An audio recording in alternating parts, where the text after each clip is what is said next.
Hi, I'm Winter, and did you know I'm the middle child in my family? Yeah, I'm stuck between two better people, so I have to find some way to improve myself, some kind of quirky gimmick to differentiate me. And I think I have a solution. Alcoholism! Mario 64 released alongside the Nintendo 64 in 1996 to not only critical success, but monetary success as well.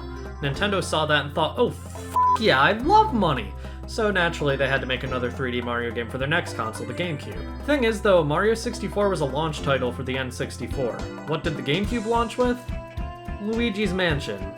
While this game is good, a lot of people were disappointed. I mean, imagine you wanted a 15-hour-long 3D platformer game starring Mario, and you got a 6-hour Ghostbusters parody starring Luigi.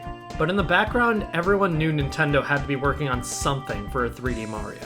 They showed this Mario 128 tech demo at Space World where 128 little Mario shut off the power of the GameCube doing whatever this is. And then Nintendo showed this at a later Space World. This was what we were waiting for. A fully 3D Mario platformer for the GameCube with huge sprawling environments, better graphics, an IGN watermark, and whatever this growth on Mario's back is. I feel a sudden urge to scream. Fast forward a few years and Super Mario Sunshine released on the Nintendo GameCube to lukewarm reception. Yeah, reviewers weren't anywhere near as crazy about this game as they were about 64, and the same goes for fans. I personally grew up with this game and consider it to be miles better than Super Mario 64, but I do see where the criticism comes from. The criticism is all wrong, but whatever. We can't all have the correct opinion.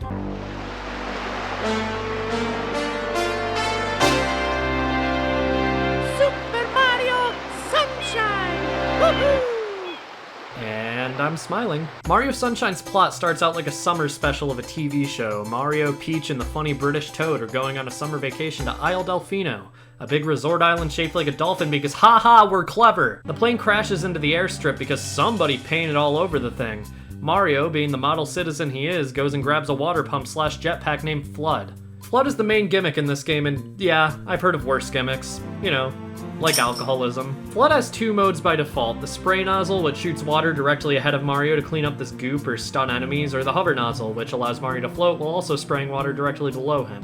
There's also two more nozzles you unlock later, the turbo nozzle and the rocket nozzle, but there's not really much to do with these ones, so I like to ignore them. Mario takes Flood and kills this big paint monster in the center, and then the police falsely arrest Mario despite the fact he just landed on the island. Mario is tried and convicted without a fair trial. This sounds like a joke, but Mario literally doesn't get a defense attorney, and Peach and Toadsworth aren't allowed to voice their objection before being overruled by the judge. So Mario has to clean the entire island and literally can't leave Isle Delfino until he does.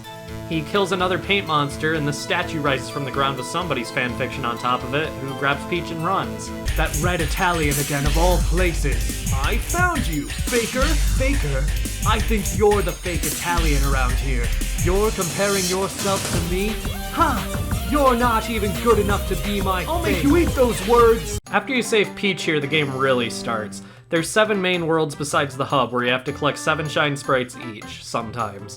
You can skip 1 in the first world, and you can skip 6 in the third world using a glitch, but you're meant to get 7 in each. The first world is Bianco Hills, which is by far also the most memorable. It starts off in this small village, then leads you on this path up a huge spiraling windmill. This is definitely a step up from Bob-omb Battlefield, both in aesthetics and in the fact that there aren't billions of design choices that make me want to tear my hair out of my head. The world starts with them reusing the same boss for the 3rd time out of 5. Oops! The second level has you fight Pina Park by waterboarding him. Mario's f***ing lost it! The third level is a secret level. There's 1 or 2 of these in every world. There's a short cutscene where Shadow Mario steals Flood once you enter the secret area, and you have to do a platforming challenge without being able to use Flood's hover nozzle.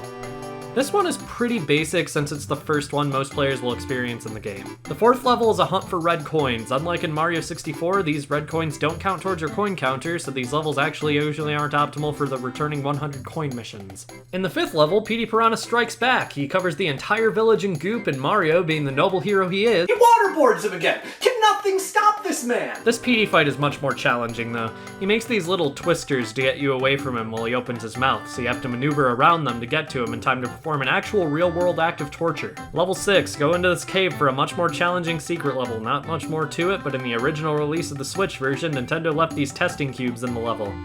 These were honestly helpful to me when it first came out, but the internet made fun of Nintendo for it, so they removed them. Level 7 is a chase against Shadow Mario. This is the 7th level in every world in the game, so I'm not going to go over them in the future because what changes? There's also an 8th level in each world that shows you the resolution of all the conflicts you solved in the first 7, but I didn't play any of them in this playthrough because I actually don't want to die yet. The second world is Rico Harbor. This place is really cool aesthetically with all the ships and the awesome song. It's too bad it's also home to so many just boring levels. Level 1 has you facing Gooper Blooper, a giant squid who you can easily beat by abusing this glitch where you spray him in the face just as you're about to grab him. For some reason, this just makes it so he refuses to attack you with his tentacles, making the fight an actual joke. Level 2!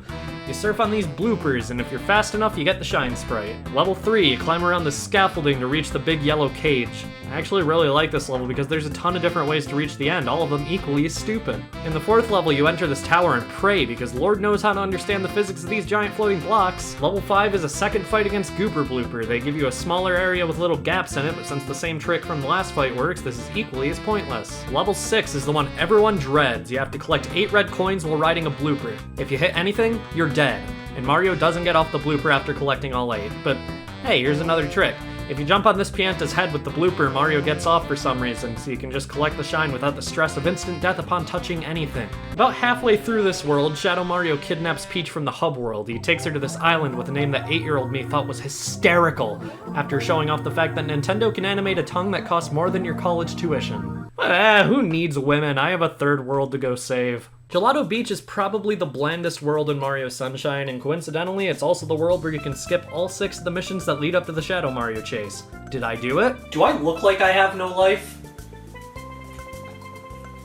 The trick is to drop a fruit in just the right spot to allow Mario to hover into the roof of this little building, nabbing the 8th shine from the world, which unlocks every mission from before the 8th shine.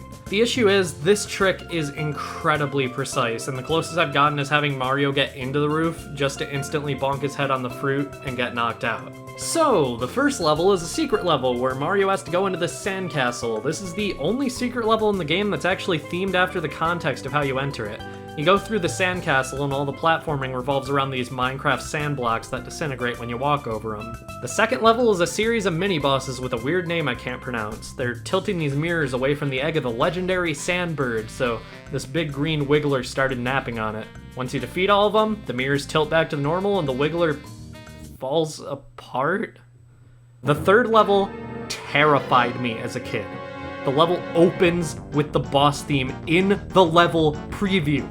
The entire level is a fight against the Wiggler that somehow reformed after literally falling into pieces. You have to use the buds in the sand to trip the thing over these sculptures, then ground pound the right part. This isn't very hard, it's just stressful thanks to the music speeding up after every hit. Level 4 is infamous for being bullshit. You have to ride the sandbird while collecting 8 red coins. The issue is the bird moves way too much, and when it turns on its side, I mean, I'm an apologist for this level, and it still kills me most of the time. Level 5 has you racing this small man in a Pianta suit named Il Piantissimo, and this is really easy. I don't know what kind of person could lose this race. In level 6, you're searching for 8 red coins except underwater. This sounds okay if you think of it as using Mario 64's underwater controls. Not good, but okay. Unfortunately, you're using the Super Mario Sunshine swimming controls. You don't have anywhere near as much control over Mario's movement, and it doesn't help that not only are a couple red coins faster than Mario, but they also phase into walls. Oh, I hate when that happens. So after saving the beach, we finally chase Shadow Mario to Pina Park, haha. After defeating his giant Bowser mech, he reveals that he is Bowser Jr., Bowser's son. What the f***? Bowser Jr. believes Princess Peach is his mom and that Mario kidnapped her from Bowser. He then takes off to Corona Mountain, and the fact that this is a Mario game finally sets in with the damsel officially being in distress. The rest of Pina Park kinda sucks. There's 2 secret levels, but neither one is anything special. There's this one level where you have to defeat these Koopas with Yoshi eggs, and once you do, you unlock Yoshi to ride around on in levels. This would be cool if they did anything of note with Yoshi other than making him a key for puzzles in which he will only be used for 30 seconds at the most. There is this one level where the Ferris wheel is spinning really fast. You're supposed to do a stupid platforming challenge behind the wheel to reach the top, but you can just fly through it instead. After Pina Park, I moved on to Noki Bay, and the water here looks like crystal light. The main plot here is that something is polluting the water, and you had to systematically get rid of all the potential reasons until finding out that it was this eel with gingivitis all along. They reused Gooper Blooper for the third time, but I skipped that by using another speedrunning glitch where you clip into the wall using the spring to reach the shine sprite. After Gingivitis Eel, you do race Eel Piantissimo again, but unfortunately nothing in Noki Bay is that memorable after that except for the really pretty music in the 8th level that only plays once in the entire game. Next up is Sirena Beach, the haunted level of the game. The atmosphere here is fantastic, from the spooky boss remix used in the first level, to the hotel's subtle, unsettling music, to the casinos just feeling off, to the 3rd level where you have to explore the entire hotel going through vents and stuff. How did they manage to make an indoor level so goddamn good in a 3D platformer? The only major blemish is the 4th level. You're supposed to get 777s on both slot machines, then spray this incredibly finicky tile puzzle. Or you could clip your way through the puzzle and into the secret level because I don't hate myself enough to deal with that. But let's go from a great level to a bad one. The final world in the game is Pianta Village, and I hate this level. You start with a level where you throw some puppies into a lake while getting a PSA from Flood that breaks the 4th wall just so this game can maintain its E rating. Then you have to either find your way through the entire level covered in lava without Flood, or do one of several cool tricks to get around, God forbid, actually playing the level, and then you have to throw a much bigger puppy into a hot spring, and then... oh god. No. No. It's the Chucksters. You want to know 3 words that will make any Nintendo fan fall to their knees in fear? Well, too bad, because I can't bring myself to say them. This level is a masterclass in terrible design. You have to hope these fucking fuckers throw you in the right fucking direction, because if they fucking don't, then you fucking die, and then you have to fucking replay the entire fucking level all fucking over again. So after that nightmare and finishing Shadow Mario for the 7th and final time, you wind up in a completely flooded version of Delfino Plaza and you have to follow Shadow Mario into Corona Mountain. Corona Mountain is a final level that a lot of people really hate. Personally though, I don't have a problem with it. The intro to the level is just hovering over these platforms until you reach a small island, but then you reach the mud boat. So this boat, it controls like an actual boat, so it moves in the opposite direction if you spray from the back and the actual direction if you spray from the front. The issue is, does Nintendo really expect a gamer to know how a boat works? Half of us don't even know what a tree is. You have to maneuver this boat through a tight corridor of obstacles. If the boat hits anything, it sinks and you die. The lava in this level is an instant kill, and there's not enough land around to be able to recover if you hit something. Even though I understand the controls quite well, this still usually takes me a few tries. It's genuinely pretty tricky. Anyways, once you finish that, you rocket into the clouds and... Mario! How dare you disturb my family vacation? What the f***? Yeah, Bowser is in a bathtub and also speaks in full English sentences with a goofy voice. This is the only game where Nintendo ever let Bowser speak English, and for understandable reasons. The boss itself is nothing special. You have to destroy all these platforms on the edges of the bathtub using the rocket nozzle while avoiding Bowser's fire breath and bullet bills fired by Bowser Jr. Once you defeat him, Flood dies, everyone celebrates, Bowser tells Jr. that Peach isn't his mom, Flood comes back to life, roll credits, get a disappointing completion bonus if you hate yourself enough to get all 120 shines. But Winter, you might ask, if there are 8 shines and 3 secret shines in every level, how does that equal 120? And to that I say, f*** you, I was gonna get to that. So along with the 2 secret shines and the 100 coin shines in every level, there are also a multitude of shine sprites in Delfino Plaza itself. These range from cool to weird to shit. But these aren't the worst of it. Throughout the game, there are 240 hidden blue coins.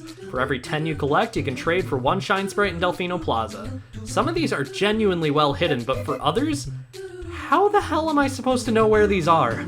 I have only gotten all the blue coins 2 times in my life, and I am not going to do it again for a postcard that isn't even in the correct resolution. I don't hate myself that much, only enough to turn to alcoholism.